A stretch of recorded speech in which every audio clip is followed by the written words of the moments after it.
18 అడుగుల వెడల్పుతో 28 అడుగుల హైట్‌తో ఉన్న వినాయకుడిని ఎప్పుడైనా చూసారా మామ?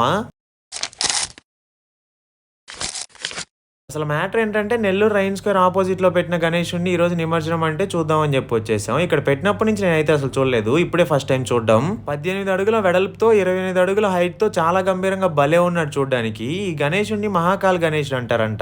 ఈ గణేషుడిలోని స్పెషాలిటీ ఏంటో తెలిస్తే కామెంట్ చేశాను మామ చూద్దాం. ఇంకా నేను వెళ్ళేసరికి ట్రాక్టర్ పైకైతే ఎక్కిచ్చేసున్నారు. బట్ ఫ్లవర్స్‌తో డెకరేషన్ ఏం చేయలేదు. ఎందుకంటే ఆ బొమ్మే రోడ్డు మొత్తానికి సరిపోయింది. ఇంక మళ్ళీ ఫ్లవర్స్‌తో డెకరేషన్ చేస్తే ట్రాఫిక్‌కి కరెంట్ వైర్స్ దగ్గర చాలా ఇబ్బంది అయిపోద్దని చెప్పి పైన కిరీటం కూడా తీసేశారు. ఇంకొంచెం సేపు అక్కడ చూసుకొని ఇంటికి వెళ్తూ ఉంటే మా ఇంటి బ్యాక్ సైడ్ కూడా ఈ రోజు నిమజ్జనం అంట 9 days కి. సో ఇంకా అక్కడికి వెళ్ళా. నేను వెళ్ళేసరికి హవా అంతా స్టార్ట్ అయిపోయినది. ఇంకా అక్కడ డీజేతో పాటు బ్యాండ్ మేళం కూడా ఉంటే మావాడేమో ఒక డ్రమ్ము తీసుకొని నేను కొడతా అని చెప్పాడు. సరే అని చెప్పి అడిగితే ఇచ్చారు. ఇంకా సరిపోదని చెప్పి పెద్దది తీసుకొని మావాడేమో కొడతా ఉంటే ఆ అన్న చూడండి ఒక పక్క వెనకాల నుంచి ఎలా చూస్తున్నాడు.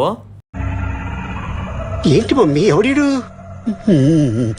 ఇంకో పక్క మా వాడు కొట్టే డ్రమ్స్ కి ఈ అంకుల్ వేసే డాన్స్ కి అయితే వైబ్ భలే సెట్ అయిపోయింది. ఇంతకీ ఈ డాన్స్ నేమ్ ఏంటో తెలిస్తే కామెంట్ చేశాను మామ చూద్దాం. ఇంకొంచెంసేపు బాగా కొట్టాక వాళ్ళ డ్రమ్ వాళ్ళకి ఇచ్చేసి అందరికి బాయ్ చెప్పేసి ఇంటికి వెళ్ళిపోయాం.